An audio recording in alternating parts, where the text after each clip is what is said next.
Hello, okay. Now, the 2023 Road Freight Small Medium Enterprises Summit, SME, held last week, was aimed at addressing the country's poor road safety. The use of fleet management services and digital platforms highlighted as effective tools which could benefit SMEs in road freight. Joining me now further to unpack the outcomes of this summit is Makhubalo, chairperson of the Road Freight SME Summit Advisory Council and the convener of that summit, Florence. Musundwa. Florence and Mark, welcome to today. Thank you very much for coming in. Thank you. Thank you very much for having us. So let me start with you, convener. How was the summit? It was an absolute success from our objective. Our objective was to start really convening the industry to talk around critical success factors for SME transporters.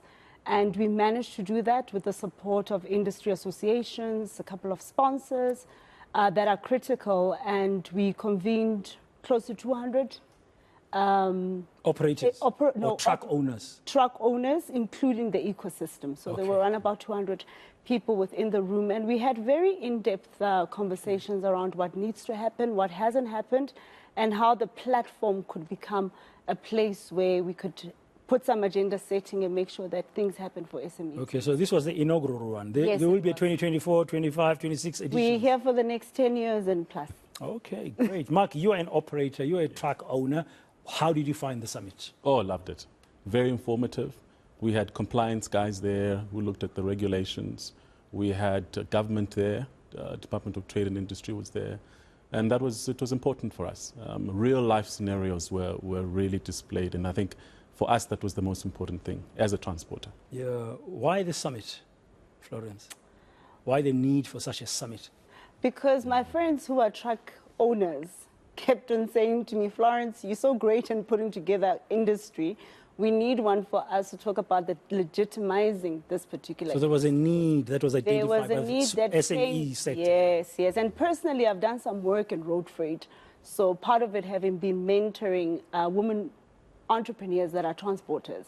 So I picked up that there is a need, but I have to say it came strictly from the likes of Mark, giving me a mandate in inverted commas to say it's important for us to not just focus on SMEs and what matters to us, what we need to know, and where can we go to get help, and how do we form a network amongst ourselves. How big is the SME, the SME freight sector?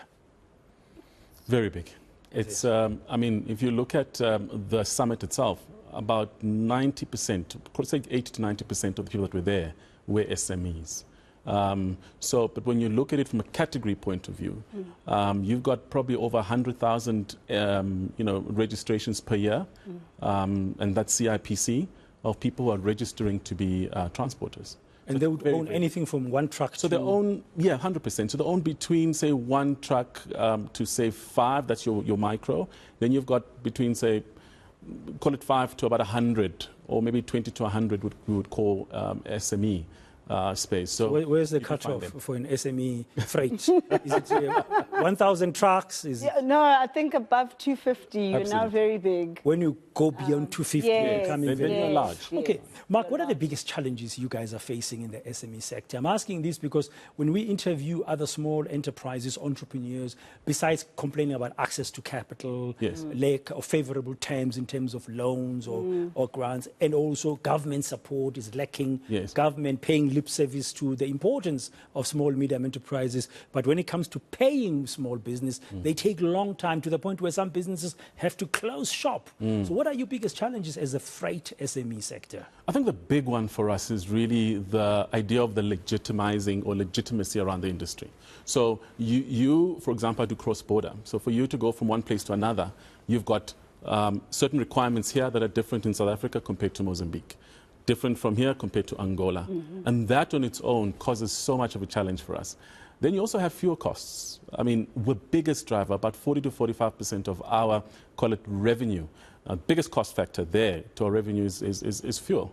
And unfortunately, you've got no, call it rebates or any form of assistance in that regard.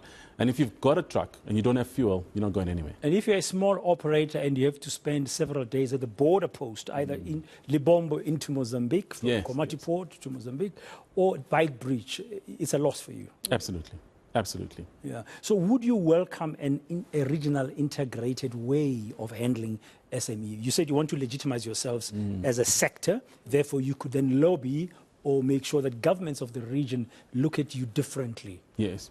Is that what you would like to see? That's exactly what we want to see. So we definitely need DTI's involvement in the space because they, to a certain extent, also monitor and create these transport codes. And that's very important for us from a charter point of view. But we also need Department of Transport itself to participate in creating that way. For example, I don't need to stand for 5 days to get to Mozambique, or I don't need to stand in Mozambique because there's trade agreements between Mozambique and South Africa that will create efficiency. And technology should play a role in facilitating. There was a word digital that I mentioned in terms of the introduction. Florence, you mentioned outcomes and what came out. You said it was a successful one, not just in terms of attendance, but also in terms of what came out of it. Yes, and the word, when you mention technology, I think there's a lot of solutions that are already in the market. And some of these solutions, whether you call them telematics, whether you call them scanning at borders, they are being manufactured or being brought by small players as well in the market. And they're not finding expression because there's bigger companies that are getting the large share of the transporters themselves. So as part of the outcomes going forward is we would also be creating as part of the platform these SMEs that are suppliers to transporters, such as telematics or transport management systems, whether it's driver management systems, in whatever form where technology plays a very big role in running a trucking business. So was this something that was discussed at the summit? Yes, it was something that was discussed because it is a need. We cannot deny that automation is important. We cannot deny the importance of data analytics and the role that it plays, especially for truckers, for you to know where you are, where your truck is. It's everything concerning the truck, right at the palm of your hand, for you to be able to plan ahead also for your business. It's very critical. So that was one of the conversations that were had, and actually on the conversation around cross-border. Yes. Very critical. Another important thing, which I think for the SMEs, and speaking about the outcomes, and we have to really think about how we can support them in unlocking certain opportunities where they could be afforded funding for them to adopt these technologies. Is funding a big problem, Mark? Absolutely. One truck. Tell us more. One truck, just the horse, is about 3 million rand. To buy the trailer, depending on the trailer that you want, is near between, say, 700 and 1 million rand. So to have a truck and trailer, you need 4 million rand if you're going to buy them outright. If you're going to fund them, you also need the guarantee of loads. And that's where the problem comes in now. Because if you're going to sit, for example, going to Mozambique, the contract will be cancelled sooner or later because you're not delivering on time. And then you've got a truck that you can't afford. And hence you see a lot of auctioneers busy auctioning trucks, and those trucks belong to SMEs. Because the idea behind it is that you're not as big as the next guy, and the guy comes and picks up your truck for next to nothing because you just can't afford it. Is it possible to guarantee loads? Not in the industry. It's very difficult. If you look, for example, in the mining sector, they're not giving actual contracts, they're giving purchase orders these days. And the idea behind it is that they're also managing their cash flows. So they're saying, we don't want to commit to you for 5 years because we don't know what's going to happen in 5 years. So what we're going to do for you is just give you a purchase order. What's the ideal solution in your view as a trucker? I think government, private sector need to come together. And if you've got an allocation of 5,000 tons, for example, 1,000 tons could be allocated to an SME, and you could have some form of a system. A similar approach to what government said about women business, to say 30% of procurement in government must go to women-owned businesses. Yes. Something similar to Or that. the mining charter, where it says like 27%. Or the mining Correct, charter. correct. So you could have that. Currently, there's nothing like that Not at in all. the transport in the transport charter. Yes. And those are the discussions that we are now, as a body as well as a summit, participating in. Yeah, but do you find that even local harbours, I mean, we've mentioned cross-border quite a bit, but there's Richards Bay, I mean, there's Durban Harbour. I mean, you drive down the N3 highway, you're meeting truck after truck. Yes. There's also long waiting periods, I guess, Absolutely. and that affects your business. Yes, so I do a lot of Pongola, which is to Richards Bay, that route. The road is terrible. Even if you take the N3, you're going to stand there for close to 3 days to offload. And that on its own is a complete disaster in a sense of managing efficiency. You guys should contribute to road safety. Yes. Oh, And you should definitely. also contribute somehow with the infrastructure, maybe as part of your social corporate social responsibility. Because, I mean, you see the condition of the roads, Yes. and we've seen where trucks sometimes have been involved in terrible accidents. You mentioned Pongola. We know those 20-odd children, school children who died Yes. when that truck lost control and hit that bakkie Absolutely. just last year. So I'm saying you can contribute, but I mean, Yes. I'm speaking broadly as an industry. Yes. I know we're talking about SME sector, but as part of that, you could find a way of making it safer. Very true. And part of the outcomes, or what we will be focusing on, is in 2024, we're going to be running a campaign where we're going to be getting SMEs sign up on the campaign to host safety days, safety campaigns within their organization and around their community. Because the onus is also on us to participate. I'm saying us because I identify as a trucker in this moment. It's part of the things that we're going to be doing in talking about contributing to road safety. As we're just not going to sit on the sidelines, we're going to then go, as much as you get your RTMCs doing their various road safety or government doing various road safety activities, we think it's very important that we cultivate that road safety culture in the SME operators, because then they can host safety campaigns, they can do driver trainer, just build a culture of road safety within your organization. And encourage the owners, like Mark, to Yeah. make sure that the truck is always roadworthy. Yes. Yes. The tires are in the right condition. Yeah. And I don't know how much of that the SME is managing, Mark. Roadworthiness? Roadworthiness, it's a must. You've got government intervention in that sense in making sure that your truck is roadworthy. What government could do, perhaps, is assist in at least reducing that price for the smaller guys. A truck on its own and trailer costs between 15 to, say, 22,000 Rand to have your truck licensed. For an SME, that's very expensive. And remember, if you've got a trailer, you've got a twin bin, you have to license both bins. It's an expensive exercise. If we could get some leniency, perhaps, for an SME or the guy who has a truck between 1 and 10, that can really help. Yeah. What are your views about foreign drivers in South Africa? We've seen a lot of violence recently. We've seen Moy River Plaza has become famous, that Moy River area, for blockages by truckers. Yes. Your mates in the industry, because they are protesting against the companies using a foreign driver. What's your view, Mark? Look, there's a mixed view. We talked about it in the summit. Okay. So there is the idea that foreign drivers are taking the local drivers, call it space. But as a trucker, we believe that everyone has got an opportunity, be it a foreign or a local person. If you've got the set of skills, you should be given an opportunity to house them. Yeah, just educate me a bit, because my mind says if you are a trucking company that's in Zambia and you are a Zambian company, you're going to use a Zambian driver.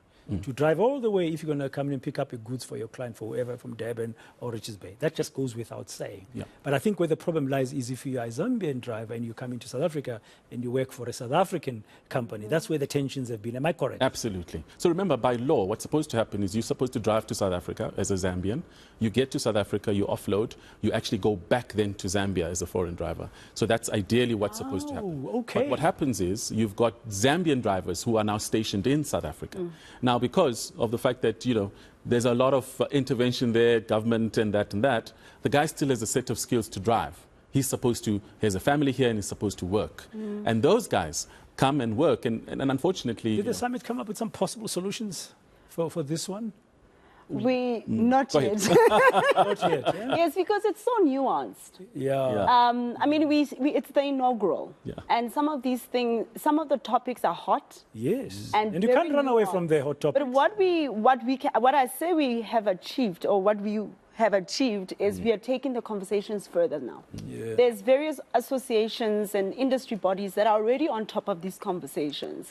And what was very critical for us was for them to come and share information as to how far are these And I think it's important. The conversations. reason I'm raising this, because you're a small sector, SME, and you get impacted by all these things that sometimes are outside your control, including this issue, like the technological issue. The border is not of your making, but SARS and immigration and customs, they need to sort it out. But it will impact you, impact your business. Was government in the room last week? Yes, we had good support from DOT. So we had the DDG from Transport and Integrated Transport Department and their team. We had Department of Small Business as well.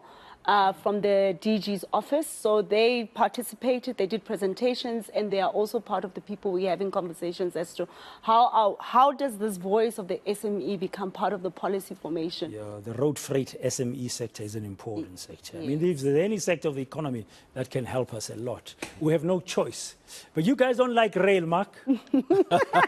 We don't, because then we make more You money. should complement each other. You should complement each other We in this country. I know Transnet's headaches are not your headaches, but you should complement each other. Okay, from the SME Summit Advisory Council, there will be more editions in future. This was you debuted this one. This was an inaugural one. And if you just want parting remarks, what is the best way forward for you after the summit now? What should be next? So the best now is we're workshopping. So after summit, we've got that intellect. Now we workshop and we start getting to the ground and talking real issues. A summit is often timed. You've got an hour to discuss. But now we're getting down to it. We're understanding the actual business at hand. And that's important for us. And we feel in the next summit, we will report back as a council to say this is what we've achieved and take it from there. Yeah, and Mark, as you get along between now and the next summit, keep us informed in the media. Some of these workshops might be interesting for us to cover. Yes. Thank you very much, Florence. And Mark, that's Mark Makhubalo, the chairperson of the Road Freight SME Summit Advisory Council and the convener of that Road Freight SME Advisory Committee, Florence. So we are very grateful for you and good luck. All the best. Florence says she's not a trucker, but she speaks like a trucker now.